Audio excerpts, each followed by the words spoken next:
जय श्री राधे कृष्णा। अभी तक हमने बात की मेष से लेकर मीन राशि तक सभी 12 राशियों के गुण और स्वभाव के बारे में। आज की वीडियो में बात करेंगे हम विदेश जाने के जन्म कुंडली में ऐसे कौन से योग होते हैं जिससे हम जान सकते हैं कि क्या हमारे भाग्य में विदेश में जाना लिखा है या नहीं लिखा है। आजकल की जो जनरेशन है, ज़्यादातर लोग बाहर विदेश जाना पसंद करते हैं। कोई स्टडी वीज़ा के लिए जाता है, कोई वर्क परमिट के लिए जाता है। लेकिन अगर हम किसी ज्योतिषी से सलाह लेके अगर हम ये देख लें कि क्या हमारी कुंडली में ये योग हैं, क्या हम जा सकते हैं, तो ज़्यादा बेहतर रहेगा। क्योंकि कई बार क्या होता है कि हम पैसे भी लगाते हैं, हम टाइम भी खराब करते हैं, लेकिन हमारे रिफ्यूज़ल आ जाते हैं। क्यों? क्योंकि कुंडली में ग्रह सपोर्ट नहीं कर रहे होते हैं, इसलिए ऐसा होता है। तो आइए जानते हैं कुछ ऐसे ही योगों के बारे में। कुंडली में 12वें भाव को विदेश का भाव बोला गया है। अगर लग्नेश उठ के 12वें भाव में चला जाए तो ये जातक को बाहर विदेश में भेजता है। यानी लगन कौन है? लगन हम खुद हैं। यानी लग्नेश अगर 12वें में जाके बैठा तो ये इंगित कर रहा है कि जातक विदेश जरूर जाएगा।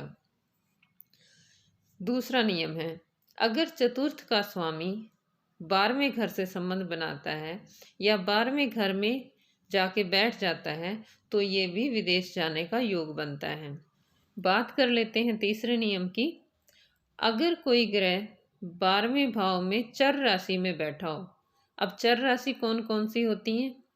1 नंबर राशि, 4 नंबर राशि, 7 नंबर राशि और 10 नंबर राशि। यानी कि 12वें भाव में जब भी 1, 4, 7 और 10 अंक लिखे हों तो समझ लेना चाहिए कि वहाँ पर चर राशि है। और वहाँ पर कोई ग्रह अगर उच्च का होकर बैठा हो तो जातक वहाँ पर अच्छे प्रोफेशन में जाता है, अच्छी जॉब उसको वहाँ पे मिलती है। अब उच्च का कैसे होगा, ये कैसे पता लगे? अगर यहाँ पर 1 नंबर है तो यहाँ पर सूर्य उच्च का हो जाएगा। अगर यहाँ पर 4 नंबर है तो यहाँ पर गुरु उच्च का हो जाएगा। और अगर यहाँ पर 7 नंबर है तो शनि उच्च का हो जाएगा। और अगर 10 नंबर है तो मंगल यहाँ पर उच्च का हो जाएगा। अगर इन राशियों के अलावा अन्य राशियाँ वहाँ पर हैं और कोई भी ग्रह वहाँ पर उच्च का होकर बैठा है तो जातक के विदेश जाने के योग बनते हैं। अगर यहाँ पर स्थिर राशि हो तो जातक विदेश में परमानेंट सेटल हो जाता है। अगला नियम है, अगर आपकी कुंडली के धन भाव का स्वामी, दशम का स्वामी और एकादश का स्वामी, अगर ये तीनों या तीनों में से कोई भी 2 ग्रह 12वें घर में बैठ जाएं तो जातक के विदेश जाने के योग बनते हैं।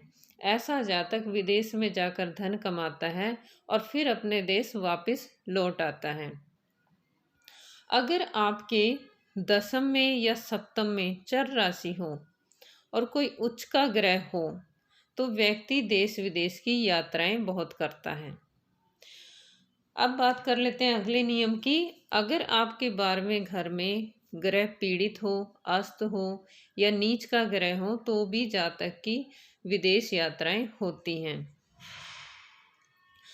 कई बार क्या होता है कि लगन कुंडली में ये योग स्पष्ट नहीं होते, उससे हमें पता नहीं लग पाता कि जातक विदेश जाएगा या नहीं जाएगा।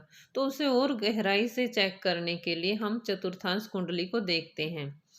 जैसे हम लगन कुंडली को देखते हैं वैसे ही हम चतुर्थांश कुंडली में भी चेक करेंगे कि चतुर्थांश कुंडली का लग्नेश और चतुर्थ भाव का स्वामी, अगर इनमें से कोई एक या दोनों अगर 12वें घर में बैठे हों तो जातक के विदेश जाने के योग बनते हैं। जैसे हम विदेश जाने के लिए लगन से 12वां घर देखते हैं, ऐसे ही चतुर्थांश कुंडली में चंद्रमा से 12वां घर भी हमें देखना चाहिए। अगर 12वां घर पीड़ित हुआ तो भी जातक के विदेश जाने के योग बनते हैं। अगर 12वें घर में स्थिर राशि है और लग्नेश व चतुर्थेश स्थिर राशि में हो तो विदेश में परमानेंट सेटलमेंट के योग बनते हैं। तो आज हमने जाना कुछ ऐसे योगों के बारे में कि क्या वो हमारी कुंडली के अंदर है इसे आप अपने घर पर अपनी कुंडली खोलकर आसानी से चेक कर सकते हैं। अगर आपको लगता है कि आपकी कुंडली में आपके ग्रह आपको सपोर्ट कर रहे हैं, फिर भी आपका काम नहीं बन रहा है, या आपको अपनी जन्म कुंडली के बारे में नहीं पता है, तो भी आप विदेश जाने के लिए ये उपाय कर सकते हैं। आप हनुमान जी की आराधना कीजिए, क्योंकि हनुमान जी ही एक अकेले ऐसे थे जो सबसे पहले विदेश में गए हैं। इसलिए उनकी आराधना कीजिए, तो बजरंग बली आपकी इच्छा जरूर पूरी करेंगे। दूसरा एक और उपाय है, आप अपनी विश को लेकर पश्चिम की दीवार पर टांग दीजिए। इससे अगर जब आप उसको डेली देखेंगे तो आपके सबकॉन्शियस माइंड में वो चीज़ फीड होती रहेगी, और आपका सबकॉन्शियस माइंड उस विश को पूरा करने में लग जाएगा, और आप देखेंगे धीरे धीरे आपकी जो इच्छा है वो पूरी हो जाएगी। आज की वीडियो में इतना ही। मिलते हैं अगली वीडियो में। धन्यवाद।